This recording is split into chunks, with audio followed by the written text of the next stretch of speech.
আল্লাহ বলে হাসরের ময়দানে বান্দা তোমার কান, তোমার চোখ, তোমার সারা দেহের চামড়া, জুলুদুহুম, তোমার সারা দেহের চামড়া হাসরের ময়দানে তোমার পুরা জিন্দেগির কর্মকাণ্ড বলে দিবে।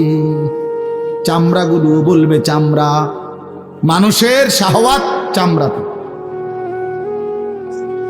এই জন্য সমস্ত যৌনতার ঘটনা, অসভ্যতার ঘটনা শরীরের চামড়া বলে দিবে। মানুষের শাহওয়াত চামড়া, কথা বুঝছেন কি? হ্যাঁ, চর্মে, চামড়ার মধ্যে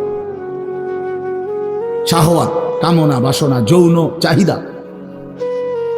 এই জন্য যত লোক দেখবেন বিভিন্ন হসপিটালে, যত ডাক্তার চর্মরোগের ডাক্তার, তত লোক যৌন রোগেরও ডাক্তার। হ্যাঁ, চর্ম ও যৌন রোগ বিশেষজ্ঞ, এটা একই বিষয়, একই চ্যাপ্টার। চামড়া মানে আল্লাহ তাআলা বলেন তোমার চামড়া বলে দিবে কত রাত, কত দিন নারীর প্রতি অবৈধ আগ্রহ, অশ্লীলতার, বেহায়াপনার, অসভ্যতা করেছিলে।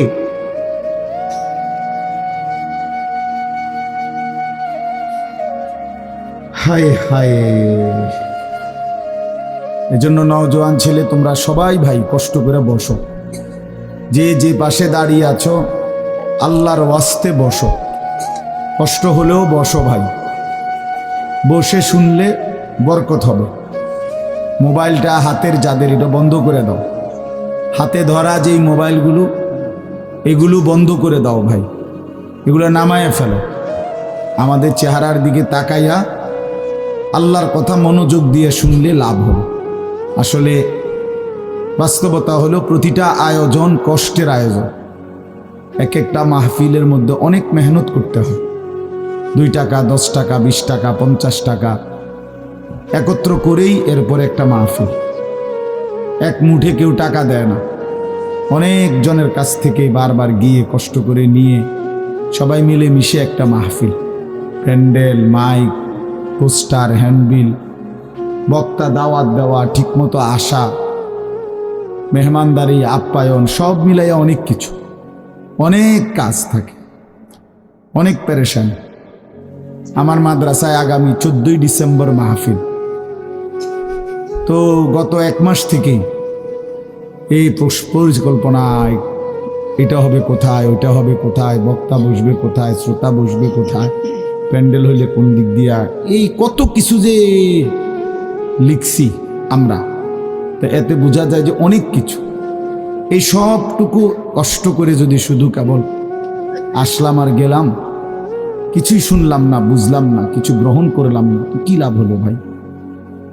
এই কষ্টের এই ইন্তেজামের মধ্যে ফায়দা কি? এই জুয়েল ওর কথা বারবার আমার কাছে বলছে, মাঝখানে আমি গত বছরে খুব সম্ভব ডেট দিতে পারি না, তো আবদার ছিল, আমি এবছর বলছিলাম যে ডেট মিলাই দেব, তো দেওয়া হয়েছে। আসলে সবাইরই ব্যস্ততা, সবাই কষ্ট করেই ইন্তজাম করতে হয়েছে। এই জন্য আমি অনুরোধ করি, সময় আমরা ছেলেরা, তোমরাও ভাই বসো, ভাই ওই ছেলে বসো না বাবা, এনে বসো, বসো, এই ছেলেরা তোমরাও বসো ভাই, যে কদ্দুরই শুনো, অসুবিধা নাই, যতক্ষণই শুনো। ফ্যান্ট যদি বেশি সিফা হয় তো সোজাই আসো, বসো না, অনেকের ফ্যান্টে সমস্যা, এটা এত সিফা যে গোলামের প্যান্ট ফিন্দাই দিছে, এই জন্য এটা দিয়ে বসতে পারে। এটা জানুন না? না, এটা ঐতিহাসিক তথ্য, মানে দুষ্টামি না। যাদের প্যান্ট সিফা, এটা হলো গোলামের পোশাক, মানে কৃতদাসের পোশাক। হ্যাঁ, এটা হলো আফ্রিকান, যাদেরকে দিয়ে পৃথিবীতে কৃতদাসের কাজ করাইতো, অর্থাৎ এই ভেড়া, বকরি, উট, দুম্বা, এগুলো লালন পালনের কাজ করাইতো, তো তাদেরকে এরকম সিফা প্যান্ট ফিন্দাত, মানে টাইট। কেন? যাতে বসতে না পারে। হ্যাঁ সত্যি, এটা ঐতিহাসিক কথা, যাতে বসতে না পারে, কাজে যাতে ফাঁকি দিতে না পারে, এই জন্য এদেরকে এই চিপা প্যান্ট এটা পরায় দিচ্ছে। নাহলে এটা কোনোভাবেই সুস্থ স্বাভাবিক কোনো মানুষের পোশাক না। সামান্যতম সুস্থতা আছে যার ভিতরে, সে এত টাইট এটা পরে কি বেচারা হাঁটে কেমনে, বসে কেমনে, পেশাব পায়খানার জরুরত আছে মানুষের, তাইলে এটা পড়া মানে দাঁড়াইয়া প্রস্রাব করা ছাড়া তো অন্য কোনো সিস্টেম নেই, নাহলে এটা সে কিভাবে বুঝবে? তাইলে এত কষ্ট করে মানুষের পোশাক আল্লাহ তাআলা নাজিল করেছে। ইয়া বনি আদমা কাদ আনজালনা আলাইকুম লিবাসান, কোরআন শরীফে আছে। আল্লাহ বলেন, হে বনি আদম, আমি আল্লাহই তোমাদের উপরে পোশাক নাজিল করেছি। পোশাক আল্লাহর দেওয়া। এই যে মানুষ পোশাক পরার এই অনুভূতি, এটা আল্লাহর দেওয়া। আদম আলাইহিস সালামকে আল্লাহ তাআলা সৃষ্টি করে পোশাক ছাড়া পেশ করে নাই ফেরেশতাদের সামনে। কি মনে হয় আপনার? খোলামেলা বুঝছেন না কথাটা? তো ওনার গায়ে কি ছিল? পোশাক ছিল। তো আল্লাহ তাআলা যখন থেকে আদমকে সৃষ্টি করলেন তখন থেকে আদমের গায়ে পোশাকও দিল, সেই থেকেই পোশাক। ইউয়ারি সাওআতিকুম ওয়ারিশা, এটা স্পষ্ট। আল্লাহ বলছে দুইটা উদ্দেশ্যে পোশাক দিলাম। এক, এটা তোমাদের লজ্জা ঢেকে দিবে, আর ওয়ারিশা, এটা তোমাদের সৌন্দর্যের উপকরণ হয়। তাহলে এটার মধ্যে একটা আর্ট আছে, সৌন্দর্য আছে।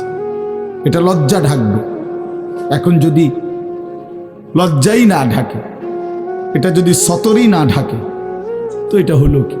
আল্লামা তকি উসমানী দামাত বারাকাতুহুমুল আলিয়া হযরত বলছেন যে কোনো মানুষের, পুরুষের সতর কোমর থেকে নিয়ে নাভি থেকে নিয়ে হাঁটু, এটুকু জায়গা এভাবে ঢাকতে হবে। একে তো মোটা হইতে হবে কাপড়, যাতে করে পাতলার কারণে চামড়া দেখা না যায়। আরেকটা হলো এতটুকু ঢিলে ঢালা হইতে হবে, যাতে করে এতটা টাইট হইয়া না লাগে, যেন অঙ্গ প্রত্যঙ্গ, রান, পিছনের অংশ কার কেমন এটা বোঝা না যায়। স্বাভাবিক যেন ঢিলে ঢালা হয়, নাই তো এটা কি হয় না, পোশাক হয়। একবারে শরীর সাইজ কাইটা বানানো, এটা কোনোভাবেই সৌন্দর্য না। তো এই জন্য এটা একটা গুরুত্বপূর্ণ বিষয়। এটা বলে অনেক সময় অনেকেরই দেখি, এই বেচারা আমাদের সাথেও কোনো সময় দেখা করতে আসলে মাদ্রাসায়, মনে করেন মাহফিলের দাওয়াত দিতে আসছে অথবা এমনি দেখা করতে, তো আমাদের তো নিচে বসতে হয়, চেয়ার টেবিল নেই। তো এই নিচে বসতে কইলে আর বইতারা এটারে টানতে টানতে ফ্যান যান শেষ। বেচারা নিজেও কষ্টে পেরেশানিতে পড়ে, আমরাও পেরেশানিতে পড়ি। এই জন্য স্বাভাবিক ঢিলে ঢালা পোশাক পরা উচিত, একটু যেন করে চলতে ফিরতে আরাম হয়। ভাই তোমরা বসতে না, তোরা এখান চলে যাও বেটা, অপদার্থ কোথাকার, যাও এখান থেকে বেটা, হ্যাঁ যাও। তোমার মতো দু চারজন শ্রোতা না হলে কি ফালতু কোথাকার। এতবার বললাম, এটা বসতে ক্ষতি কি? আল্লাহর কথা বসে শুনতে হয়। এটা এতবার একটা কথা বলতেছি, এটা যদি গুরুত্ব না হয় তো এটা কি হলো বলে?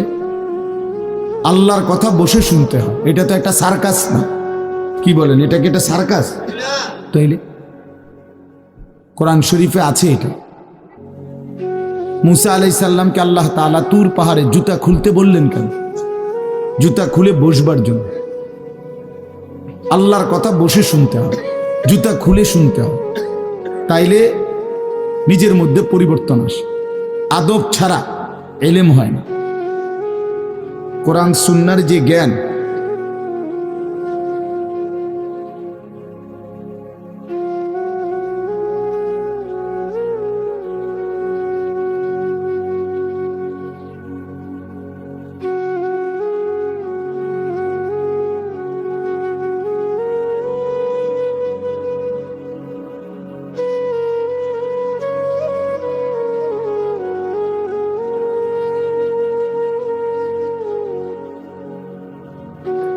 এই জ্ঞানের জন্য আদব জরুরি।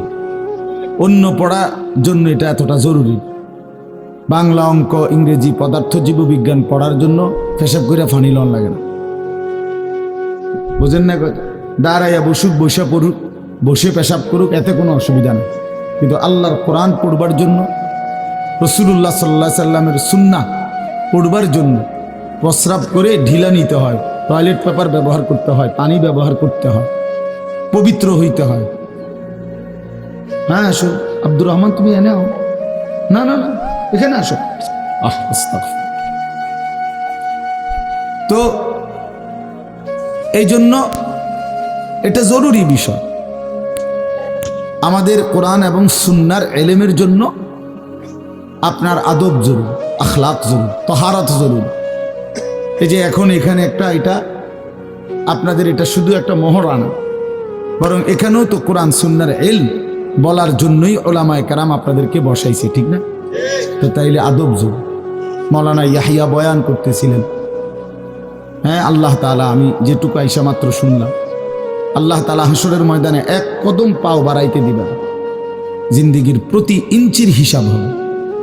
আন উমরিহি ফিমা আফনাহু, পুরা হায়াত বান্দা কোথায় ব্যয় করেছো বলো আমাকে, আমার দেওয়া হায়াত। ওয়া আন শাবাবিহি ফিমা আবলাহু, শুধু যৌবনটা কোথায় ব্যয় করেছো সেটা আমাকে আলাদা বলো।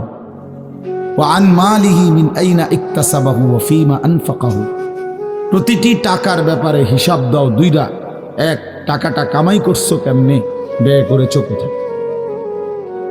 ওয়া মাদা আমিলা ফিমা আলিমা, যা যা শিখেছিলা, জেনেছিলে, শুনেছিলে, তা কি পরিমাণ আমল করেছো সেটা বল, সেটা বল। এই জন্য এই বিষয়গুলো জরুরি। বাপ রাসূলুল্লাহ সাল্লাল্লাহু আলাইহি সাল্লাম বলেন, এগুলো উত্তর না দিয়ে কোনো মানব সন্তান হাসরের ময়দানে এক কদম সামনে যাইতে পারবে, এক কদম সামনে যাইতে। কোরআনুল কারীমের মধ্যে আছে, আল্লাহ তাআলা বলেন, ফাওয়ারাব্বিকা লানাসআলান্নাহুম আজমাইন আম্মা কানু ইয়ামালুন। আল্লাহ তাআলা বলেন, আমার কসম, মানে আল্লাহর কসম, আল্লাহ নিজের কসম করে বললেন, আমি অবশ্যই তোমাদেরকে জিজ্ঞেস করব, অবশ্যই অবশ্যই সকলকে, আজমাইন সকলকেই আমি আল্লাহ জিজ্ঞেস করব, আম্মা কানু ইয়ামালুন, দুনিয়ার হায়াতে যা তোমরা করেছিলে। এই জন্য আল্লাহ তাআলার আড়াল হওয়ার কোনো সুযোগ নেই, হিসাবের বাইরে আমরা কেউ না। আল্লাহ তাআলা বলেন, সুম্মা লাতুসআলুন্না ইয়াওমা ইদিন আনিন নাঈম। আল্লাহ তাআলা বলেন, ওই বাবা, আরে কি প্লাস্টিক না, কথা বলো কেন? আল্লাহ তাআলা বলেন, আমার দেয়া প্রতিটি নিয়ামত সম্পর্কে অবশ্যই আমি তোমাদেরকে জিজ্ঞেস করব, প্রতিটা নিয়ামত। হাদিসের মধ্যে আছে, আল্লাহ তাআলা জিজ্ঞেস করবেন, নবী সাল্লাল্লাহু আলাইহি সাল্লাম বলেছেন, আল্লাহ জিজ্ঞেস করবেন, আলাম নসিহ জিসমাক, বান্দা আমি মোট এতদিন তোমার শরীর সুস্থ রাখি নাই, সেইটুকু শুকর কি আদায় করেছো বলো। অনুরভিকা মিনাল মা, আমি কি তোমাকে প্রতিবার তৃষ্ণার্ত অবস্থায় পানি পান করিয়ে তোমার তৃষ্ণা নিবারণ করি নাই? যতবার পানি পান করছো, তো এরপরে আমার কি শুকর আদায় করছো বলো বান্দা। আহা বদনসিব মুসলমান তো আলহামদুলিল্লাহ বলতো জানে, পানি পান করে সেরা যে একবার আলহামদুলিল্লাহ বলবে, এটুকু তো জানে, এটুকু তো জানে। তাইলে এই জন্য বললাম, আমরা কিন্তু প্রত্যেকেই আমাদের হায়াত, ইয়াহিয়ার ওই কথার থেকে আমি বললাম, আমাদেরকে উত্তর দিতে হবে। ওয়াকিফুহুম ইন্নাহুম মাসউলুন। আল্লাহ তাআলা বলেন, হাসরের ময়দানে ফেরেশতাদেরকে বলবেন, আমার বান্দাদেরকে দাঁড় করাও, তাদেরকে এখন জিজ্ঞেস করা হবে একজন একজন করে। ওয়াকুল্লুহুম আতিহি ইয়াউমাল কিয়ামাতি ফারদান। আল্লাহ বলেন, সকলকে আমি আল্লাহর সামনে আসতে হবে একজন একজন। ফারদান অর্থ ওয়াহিদান, একজন একজন আমার সামনে এসে দাঁড়াবে, আমার সামনে তুমি একাকী উত্তর দিবে, কোনো দুভাষী থাকবে না, একাকী উত্তর দিবে। এই জন্য বাপ আমার, এটা জরুরি বিষয়, আমাদের জন্য জরুরি বিষয়, আমরা যেন আমাদের জিন্দেগির কদর করি। ছেলেরা তোমাদেরকেও বলি, ভাই হায়াত এই শুধু শুধু কাটাইয়ার মধ্যে কোনো ফায়দা নেই। বুট খাইতে খাইতে নষ্ট করে দিলা জীবন, সামান্য মোবাইলের জন্য জীবন। একটা মোবাইলের আর কতই দাম, 12, 14, 18,000 টাকা। তো এই সামান্য টাকার একটা মোবাইল, এর জন্য এত সুন্দর হায়াত শেষ করে দেওয়া, এটা ঠিক না। বন্ধুদের আড্ডায় 5 ঘন্টা 6 ঘন্টা জীবন শেষ করে দিলেন। আল্লাহ আমাদেরকে বুঝ দান করেন। এজন্য চলেন, প্রতিটা মাহফিলের বয়ান মনোযোগ দিয়ে শুনবেন। জুমার নামাজের বয়ান মনোযোগ দিয়ে শুনবেন। যখনই ওলামায়ে কেরাম কথা বলে মনোযোগ দিয়ে শুনলে ধীরে ধীরে পরিবর্তন হয়। মানুষ একদিনে বদলায় না, এটা আমরাও জানি। একদিনে কোনো জুনায়েদ বাগদাদি হয়ে যাবেন, একদিনে কোনো আব্দুল কাদের জিলানী হয়ে যাবেন। ওনারা নিজেরাও একদিনে হয় নাই, তা আপনি হইবেন কেন? বুঝেন নাই? জুনায়েদ বাগদাদি এত বড় আল্লাহর ওলি হয়েছে একদিনে, তো বাইজিদ বুস্তামি এত বড় আল্লাহর ওলি হয়েছে একদিনে, তো আপনি হবেন কেন? কাজে এইটা কোনো কথা না। কিন্তু শুনতে থাকলে, গুরুত্ব দিলে, আন্তরিকতা দিয়ে শুনলে একদিন আল্লাহ তাআলা বদলে দেয়, পরিবর্তন নসিব হয়। এই পৃথিবীতে অগণিত মানুষ যারা জালেম ছিল, নাফরমান ছিল, পাপী ছিল, হাজারো অন্যায়ের মধ্যে ডুবা ছিল, এমন মানুষও আল্লাহর দয়ায় কোনো একদিন রাত গভীরে, কোনো একদিন দিনের আলোতে, কোনো সামান্য কথায়, কোনো সামান্য ঘটনায় জিন্দেগি বদলায় ফেলছে। পিছনের জীবন থেকে তওবা করে নতুন জীবন গ্রহণ করছে। আল্লাহ পাককে রাজি খুশি করে জামানার আউলিয়া হয়ে গেছে। এরকম বহু ঘটনা আছে, বহু ঘটনা। এই জন্য আমরা ইনশাআল্লাহ মনোযোগ দিয়ে আল্লাহর কথা, আমার বয়ান না শুধু, সমস্ত আলেমদের বয়ান মনোযোগ দিয়ে শুনবেন। বলেন ইনশাআল্লাহ। কোরআন সুন্নাহর কথা মনোযোগ দিয়েই শুনবেন, দেখবেন বরকত হবে। যদি আমার এই কথা একজনে বুঝেন, আমি মনে করি এতটুকুই আমার লাভ। দুইজন বুঝতে দুইজনই লাভ। আল্লাহ আমাদেরকে তৌফিক দান। চলেন, কোরআনুল কারীমের এই সূরাটি 99 নম্বর সূরা। 114টি সূরা কোরআন শরীফে, তন্মধ্যে এটা হলো 99 নাম্বার, 30 নাম্বার পারা। পুরা কোরআনুল কারীমের মধ্যে মোট 30 পারা। এই মোট 30 পারার মধ্যে এটা হলো 30 নাম্বার পারার সূরা, 99 সূরা নাম্বার। সূরাটির নাম হচ্ছে জিলজাল, সূরায়ে জিলজাল। জিলজাল শব্দের অর্থ বা জালজালা, জিলজাল একই শব্দ, দুইটার দুই রকম ব্যবহার। অর্থ হলো ভূমিকম্প।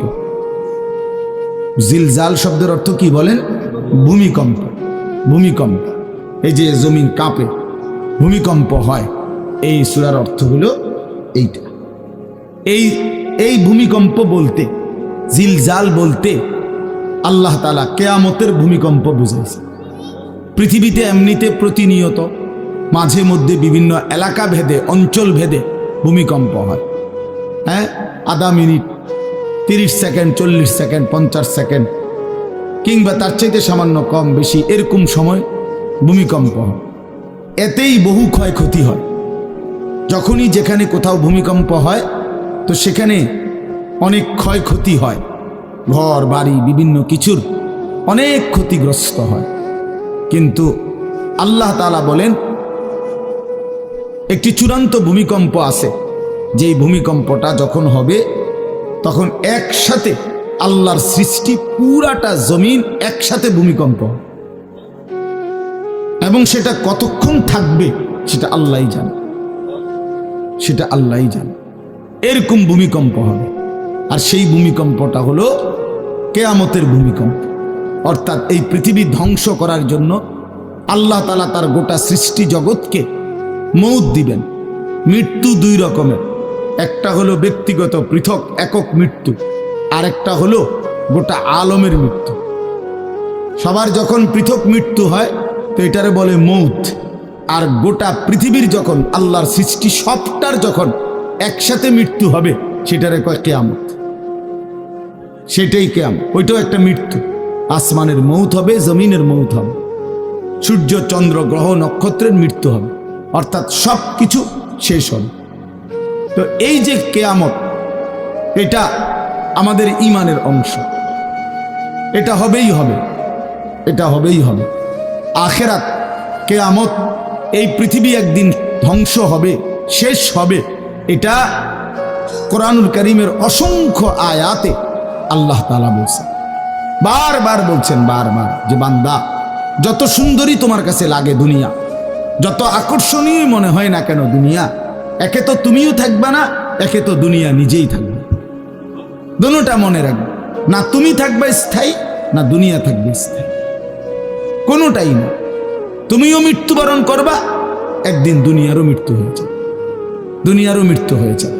প্রতিটা মানুষকে মরতে হবে, এটা আমরা সবাই জানি। কুল্লু নাফসিন যায়িকাতুল মাউত, সমস্ত আত্মা, সমস্ত প্রাণ, আল্লাহ তাআলা বলেন মৃত্যুর স্বাদ গ্রহণ করুন, মৃত্যুর স্বাদ গ্রহণ। কুল ইন্নাল মাউতাল্লাযী তাফিরুনা মিনহু ফাইন্নাহু মুলাকীকুম, আল্লাহ তাআলা বলেন হে নবী আপনি বলে দেন, ও দুনিয়াবাসী, মৃত্যু থেকে তোমরা যেখানেই পলায়ন করো না কেন, মৃত্যু তোমাদের সাথে সেখানে গিয়েই নিজেই মোলাকাত করুন, সাক্ষাৎ করুন। তুমি ডাকতে হবে না, মৃত্যু নিজেই আসো, মৃত্যু নিজেই আসো। আইনামা তাকুনু ইউদরিকুমুল মাউতু ওয়ালাউ কুনতুম ফি বুরুজিম মুশাইয়াদা, আল্লাহ বলে তুমি যদি এমন একটা বিল্ডিং বানাও, ঘর বানাও, যে ঘরটা অনেক উঁচা, যে ঘরটার উপর দিয়া কেউ ভিতরে ঢুকতে পারবে না, যে ঘরটার মধ্যে একটা ছিদ্র নাই, একদম আটকানো, তো এরকম একটা ছিদ্রবিহীন সুউচ্চ ঘরও যদি তুমি বানিয়ে তার ভেতরেও তুমি আশ্রয় নাও, তো ইউদরিকুমুল মাউতু, মৃত্যু তোমার সেখানেই পৌঁছবে, তোমার সেখানেই পৌঁছবে। প্রিয় ভাই আমার, বন্ধু আমার, নওজোয়ান সাথীরা আমার, মৃত্যু এক অনিবার্য বাস্তবতা, চিরন্তন বাস্তবতা, এটা গ্রহণ করতেই হবে। হাসলেও মরতে হবে, কাঁদলেও মরতে হবে, সুখেও মরতে হবে, দুঃখেও মরতে হবে। রাজপ্রাসাদ আর অট্টালিকার মানুষটাও মরে যাবে, জীর্ণ কুটিরে যে লোক থাকে, হ্যাঁ, সেই লোকটাকেও মরতে হবে। জীবনে কোনোদিন দুঃখ দেখে নাই যে সেও মরে যাবে, জীবনে কোনোদিন সুখ দেখে নাই যে সেও মরে যাবে, সব মরে যাবে। এটাই সত্য, এটাই বাস্তবতা। অতএব মৃত্যু এক অনিবার্য বাস্তবতা, এটা গ্রহণ করতেই হবে। এটা যদি আমরা মনে রাখি, আমাদের জীবন অনেক সুন্দর হইত, অনেক সুন্দর হইত। রাসূলুল্লাহ সাল্লাল্লাহু আলাইহি ওয়াসাল্লাম বলছেন, আকসিরু যিকরা হাদিমিল লাযযাত ইয়ানি আল মাউত, আল্লাহর নবী বলেন আমার উম্মত তোমরা বেশি বেশি ওই জিনিসটা স্মরণ করো, যে জিনিস তোমাদের সমস্ত স্বাদ, আনন্দ, আহ্লাদ চিরতরে মিটাই দেবে, তোমারে চিরস্তব্ধ করে দেবে। জলজ্জান্ত মানুষটা আমাদের সামনে হাঁটতো, চলতো, উঠতো, বসতো, ঘুরতো, ফিরতো, হ্যাঁ, সেই মানুষটা মনে করেন আমার চোখের সামনে নাই, তার লাশ আমার সামনে, আহা সেই লোকটা স্তব্ধ। পৃথিবীর কত মানুষ কত আওয়াজ করতেছে, কত শোরগোল করতেছে, কিন্তু এই লোকটা হাতও নাড়ে না, পাও নাড়ে না, চোখও মেলে না, আর কিছুই করে না। এ কি আশ্চর্য বিষয়! চোখের সামনের এই মানুষটা নাই, কি হলো তার? কে তারে থামাই দিল? কে তারে স্তব্ধ করে দিল? এ তো আমার মতো ঘুরতো, ফিরতো, হাঁটতো। আহ, আমার আব্বারে আমি কত দেখছি, একদিন আমার আব্বা চলে গেল। আমার দাদারে আমি কত দেখছি, আমার দাদা একদিন চলে গেল।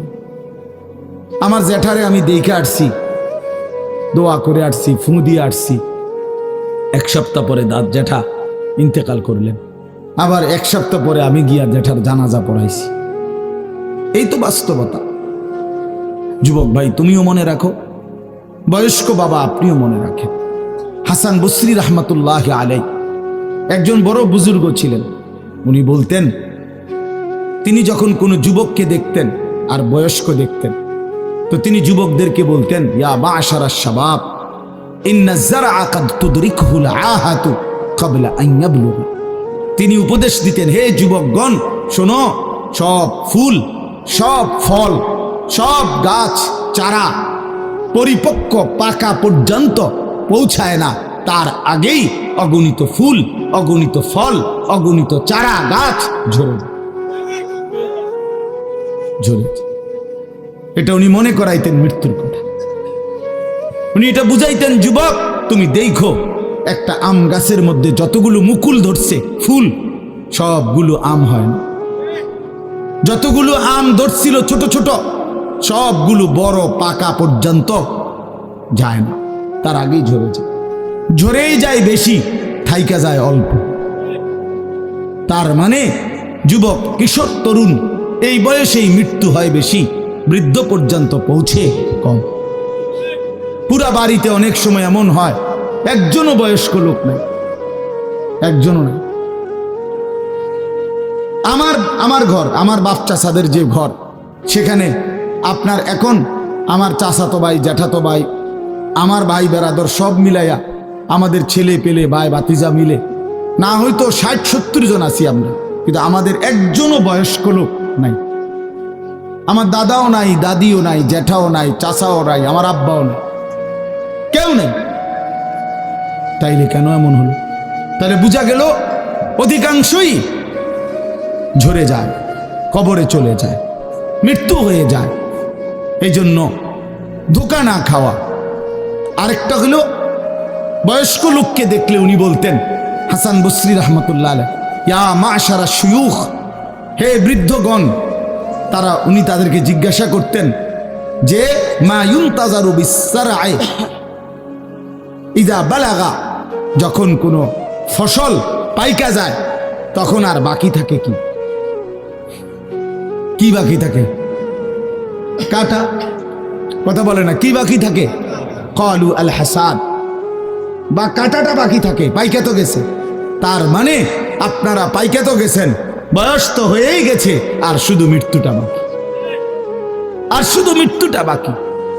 তাইলে যুবককে বলতেন, তুমি ভেবো না তুমি বৃদ্ধ হবা, কারণ অসংখ্য ফুল তো আগেই ঝরে যায়, অসংখ্য ফল তো আগেই ঝরে যায়, অসংখ্য গাছ তো আগেই ঝরে যায়। আবার বৃদ্ধকে বলতেন যে আপনার তো আর কিছুই বাকি নাই, আপনি তো পাইকেই গেছেন, এখন শুধু কাটা, কবর, মৃত্যু ছাড়া আর বাকিটা।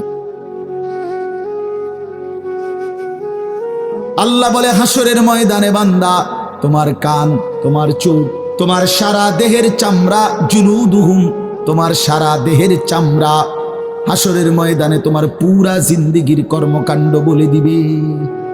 চামড়াগুলো বলবে, চামড়া, মানুষের শাহওয়াত চামড়াতে। এই জন্য সমস্ত যৌনতার ঘটনা, অসভ্যতার ঘটনা শরীরের চামড়া বলে দিবে। মানুষের শাহওয়াত চামড়া। কথা বুঝছেন কি?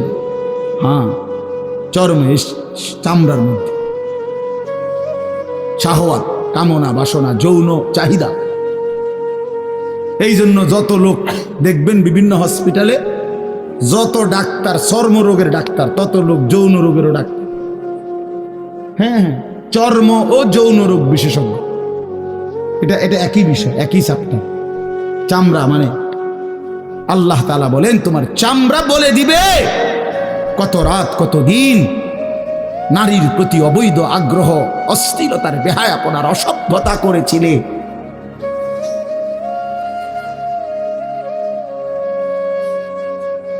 হায় হায়। এজন্য নওজোয়ান ছেলে তোমরা সবাই ভাই কষ্ট করে বসো, যে পাশে দাঁড়িয়ে আছো আল্লাহর ওয়াস্তে বসো, কষ্ট হলেও বসো ভাই, বসে শুনলে বরকত হবে। মোবাইলটা হাতের যাদের, এটা বন্ধ করে দাও। হাতে ধরা যেই মোবাইলগুলো, এগুলো বন্ধ করে দাও ভাই, এগুলো নামায় ফেলো। আমাদের চেহারার দিকে তাকাইয়া আল্লাহর কথা মনোযোগ দিয়ে শুনলে লাভ হবে। আসলে বাস্তবতা হলো প্রতিটা আয়োজন কষ্টের আয়োজন। এক একটা মাহফিলের মধ্যে অনেক মেহনত করতে হয়। 2 টাকা, 10 টাকা, 20 টাকা, 50 টাকা একত্র করেই এরপর একটা মাহফিল। এক মুঠে কেউ টাকা দেয় না, অনেক জনের কাছ থেকে বারবার গিয়ে কষ্ট করে নিয়ে সবাই মিলে মিশে একটা মাহফিল। প্যান্ডেল, মাইক, পোস্টার, হ্যান্ডবিল, বক্তা, দাওয়াত দেওয়া, ঠিকমতো আসা, মেহমানদারি, আপ্যায়ন, সব মিলাইয়া অনেক কিছু, অনেক কাজ থাকে, অনেক পেরেশান। আমার মাদ্রাসায় আগামী 14ই ডিসেম্বর মাহফিল। তো গত 1 মাস থেকেই এই পরিকল্পনা, এটা হবে কোথায়, ওইটা হবে কোথায়, বক্তা বসবে কোথায়, শ্রোতা বসবে কোথায়, প্যান্ডেল হইলে কোন দিক দিয়া, এই কত কিছু যে লিখছি আমরা। তো এতে বোঝা যায় যে অনেক কিছু। এই সবটুকু কষ্ট করে যদি শুধু কেবল আসলাম আর গেলাম, কিছুই শুনলাম না, বুঝলাম না, কিছু গ্রহণ করলাম না, কি লাভ হলো ভাই? এই কষ্টের এই ইন্তেজামের মধ্যে ফায়দা কি? এই জুয়েল ওর কথা বারবার আমার কাছে বলছে, মাঝখানে আমি গত বছরে খুব সম্ভব ডেট দিতে পারি না, তো আবদার ছিল, আমি এবছর বলছিলাম যে ডেট মিলাই দেব, তো দেওয়া হয়েছে। আসলে সবাইরই ব্যস্ততা, সবাই কষ্ট করেই ইন্তজাম করতে হয়েছে। এই জন্য আমি অনুরোধ করি, সবাই আমরা ছেলেরা, তোমরাও ভাই বসো, ভাই ওই ছেলে বসো না বাবা, এনে বসো বসো, এই ছেলেরা তোমরাও বসো ভাই, যে কদ্দুরই শুনো, অসুবিধা নাই, যতক্ষণই শুনো। ফ্যান্ট যদি বেশি সিফা হয় তো সোজাই আসো, বসো না, অনেকের ফ্যান্টে সমস্যা, এটা এত সিফা যে গোলামের প্যান্ট পিন্দাই দিছে, এই জন্য এটা দিয়ে বসতে পারে। এটা জানুন না? না, এটা ঐতিহাসিক তথ্য, মানে দুষ্টামি না। যাদের প্যান্ট সিফা, এটা হলো গোলামের পোশাক, মানে কৃতদাসের পোশাক।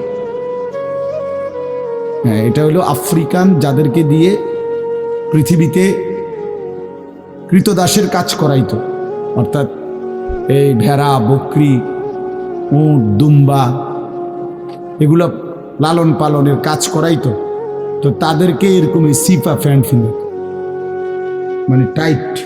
কেন? যাতে বসতে না পারে। হ্যাঁ সত্যি, এটা ঐতিহাসিক কথা, যাতে বসতে না পারে, কাজে যাতে ফাঁকি দিতে না পারে, এই জন্য এদেরকে এই চিপা প্যান্ট এটা পরায় দিচ্ছে। নাহলে এটা কোনোভাবেই সুস্থ স্বাভাবিক কোনো মানুষের পোশাক না। সামান্যতম সুস্থতা আছে যার ভিতরে, সে এত টাইট এটা পরে কিভাবে? তারা হাঁটে কেমনে, বসে কেমনে, পেশাব পায়খানার জরুরত আছে মানুষের, তাইলে এটা পড়া মানে দাঁড়াইয়া প্রস্রাব করা ছাড়া তো অন্য কোনো সিস্টেম না, নাহলে এটা সে কিভাবে বুঝে? তাইলে এত কষ্ট করে মানুষের পোশাক আল্লাহ তাআলা নাজিল করেছে। ইয়া বনি আদমা কাদ আনজালনা আলাইকুম লিবাসান, কোরআন শরীফে আছে। আল্লাহ বলেন, হে বনি আদম, আমি আল্লাহই তোমাদের উপরে পোশাক নাজিল করেছি। পোশাক আল্লাহর দেওয়া। এই যে মানুষ পোশাক পরার এই অনুভূতি, এটা আল্লাহর দেওয়া। আদম আলাইহিস সালামকে আল্লাহ তাআলা সৃষ্টি করে পোশাক ছাড়া পেশ করে নাই ফেরেশতাদের সামনে। কি মনে হয় আপনার? খোলামেলা, বুঝছেন না কথাটা? তো ওনার গায়ে কি ছিল? পোশাক ছিল। তো আল্লাহ তাআলা যখন থেকে আদমকে সৃষ্টি করলেন, তখন থেকে আদমের গায়ে পোশাকও দিল, সেই থেকেই পোশাক। ইউয়ারি সাওআতিকুম ওয়ারিশা, এটা স্পষ্ট। আল্লাহ বলছে দুইটা উদ্দেশ্যে পোশাক দিলাম। এক, এটা তোমাদের লজ্জা ঢেকে দিবে, আর ওয়ারিশা, এটা তোমাদের সৌন্দর্যের উপকরণ হয়। তাহলে এটার মধ্যে একটা আর্ট আছে, সৌন্দর্য আছে, এটা লজ্জা ঢাকবে। এখন যদি লজ্জাই না ঢাকে, এটা যদি সতরই না ঢাকে, তো এটা হলো কি? আল্লামা তকি উসমানী দামাত বারাকাতুহুমুল আলিয়া হযরত বলছেন যে কোনো মানুষের, পুরুষের সতর কোমর থেকে নিয়ে, নাভি থেকে নিয়ে হাঁটু, এটুকু জায়গা এভাবে ঢাকতে হবে। একে তো মোটা হইতে হবে কাপড়, যাতে করে পাতলার কারণে চামড়া দেখা না যায়। আরেকটা হলো এতটুকু ঢিলে ঢালা হইতে হবে, যাতে করে এতটা টাইট হইয়া না লাগে, যেন অঙ্গ প্রত্যঙ্গ, রান, পিছনের অংশ কার কেমন এটা বোঝা না যায়, স্বাভাবিক যেন ঢিলে ঢালা হয়। নাই তো এটা কি হয় না, পোশাক হয়। একবারে শরীর সাইজ কাইটা বানানো, এটা কোনোভাবেই সৌন্দর্য না। তো এই জন্য এটা একটা গুরুত্বপূর্ণ বিষয়। এটা বলে অনেক সময় অনেকেরই দেখি, এই বেচারা আমাদের সাথেও কোনো সময় দেখা করতে আসলে মাদ্রাসায়, মনে করেন মাহফিলে দাওয়াত দিতে আসছে, অথবা আমরা দেখা করতে, তো আমাদের তো নিচে বসতে হয়, চেয়ার টেবিল নেই, তো এই নিচে বসতে কইলে আর বই তারা এটারে টানতে টানতে ফ্যান যান শেষ। বেচারা নিজেও কষ্টে প্যারেশানিতে পড়ে, আমরাও প্যারেশানিতে পড়ি। এই জন্য স্বাভাবিক ঢিলে ঢালা পোশাক পরা উচিত, একটু যেন করে চলতে ফিরতে আরাম হয়। ভাই তোমরা বসতে না, তোরা এখান থেকে চলে যাও, বেটা অপদার্থ কোথাকার, যাও এখান থেকে বেটা, হ্যাঁ যাও। তোমার মতো দু চারজন শ্রোতা না হলে কি ফালতু কোথাকার। এতবার বললাম, এটা বসতে ক্ষতি কি? আল্লাহর কথা বসে শুনতে হয়। এটা এতবার একটা কথা বলতেছি, এটা যদি গুরুত্ব না হয় তো এটা কি হলো বলেন? আল্লাহর কথা বসে শুনতে হয়, এটা তো একটা সার্কাস না। কি বলেন, এটা কি একটা সার্কাস? তাইলে কোরআন শরীফে আছে এটা। মুসা আলাইহিস সালামকে আল্লাহ তাআলা তুর পাহাড়ে জুতা খুলতে বললেন কেন? জুতা খুলে বসবার জন্য। আল্লাহর কথা বসে শুনতে হয়, জুতা খুলে শুনতে হয়, তাইলে নিজের মধ্যে পরিবর্তন আসে। আদব ছাড়া এলেম হয় না। কোরআন সুন্নাহর যে জ্ঞান,